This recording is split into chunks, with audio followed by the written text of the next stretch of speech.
原来这边是有很多人选择在这里海葬。最近2年，澳洲经济不景气，很多商家是接连倒闭。结果我看到了一个最搞笑的新闻：澳洲最暴利的一个行业——殡葬业也要撑不住了，大吐苦水。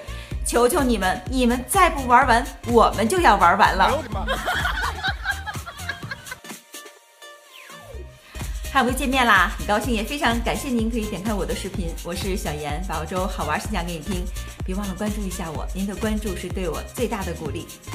我发现在澳洲啊，这边的人还是很重视葬礼的。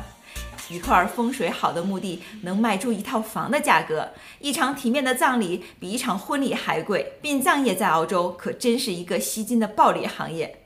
在澳洲呢，有一家最大的殡葬业上市公司，叫做 InvoCare， 它是澳大利亚最大的殡葬和殡葬服务的提供商，在澳大利亚、新西兰、新加坡都有重要的业务。该公司呢，在这些国家地区啊，一共设有290多个殡仪馆、16个墓地和火葬场，拥有1800多名员工，能够做成澳股上市公司啊，一想就知道这肯定是一个暴利行业。然而最近几年的数据表示呢，悉尼所在的新州死亡率下降了，死亡率无疑是这家殡葬公司最重要的现金流啊。再加上疫情期间对葬礼的场次及人数的限制，外加经济不好，很多人无力支出更多的钱在葬礼上，哪怕是这个上市公司也禁不住开始疲软了。而且他们竟然还直接大吐苦水说，这个行业目前面临最大的困难就是死亡人数不够啊！死亡人数的下降直接让我们的利润下降了50%，而且让我们的股价下跌超过了12%。死亡人数的下降，这对我们企业非常不利，好吗？这样明目张胆的吐槽，估计这忙肯定是没人乐意帮您了。要说曾经墓地在悉尼可是供不应求，葬礼服务都要提前预定。可是现在呢，新闻里说呀，悉尼很多分店1个月就几单生意。为了减轻负担，澳洲殡葬行业也在积极的升级，不断的摸索，绞尽脑汁的改变策略而生存下去啊。听说澳洲的殡葬公司都把主力放在了提高树葬和海葬的服务上，没有了购买土地的巨额支出，可以把更多的心思花费在葬礼的创意和筹备上。您说这是不是简直就是为了生存，从卖墓地到卖服务的一个重大转型啊？很多人会在这边钓鱼，走在这条路上的时候啊，我就突然发现两边的岩石上有很多的小牌子。一开始我看了2个牌子呢，写的话都特别的幽默，所以就引起了我的注意。后来发现原来这边是有很多人选择在这里海葬，所以这些牌子都是家属为了思念逝去的亲人而在岩石上刻的这种墓地的小牌子。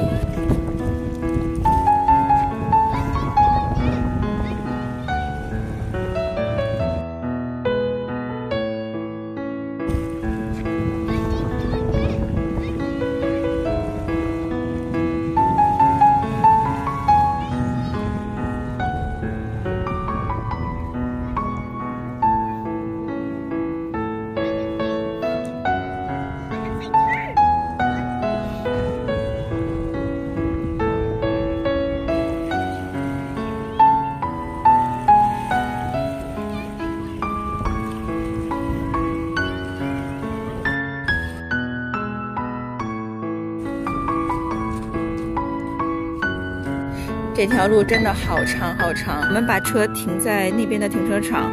这条路走过来我已经走了很久了，然后发现我身后这条路还可以到达很远的地方，远处那边还有一个小岛，可以从这条路一直走上去。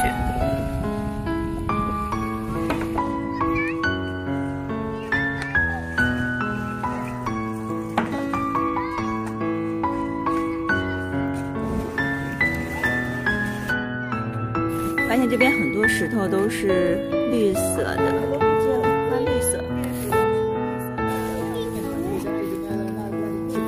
看这大唐鹅在这等着吃鱼呢，哇，快看，是不是啊？在这一块，是不是啊？他们在吃。哇，这唐鹅真的是好大呀！大嘴鸟，它们就爱吃鱼，就是旁边这个克拉巴的人，他们都会定期来这边来喂鱼，所以这些塘鹅都会固定来这边等鱼吃。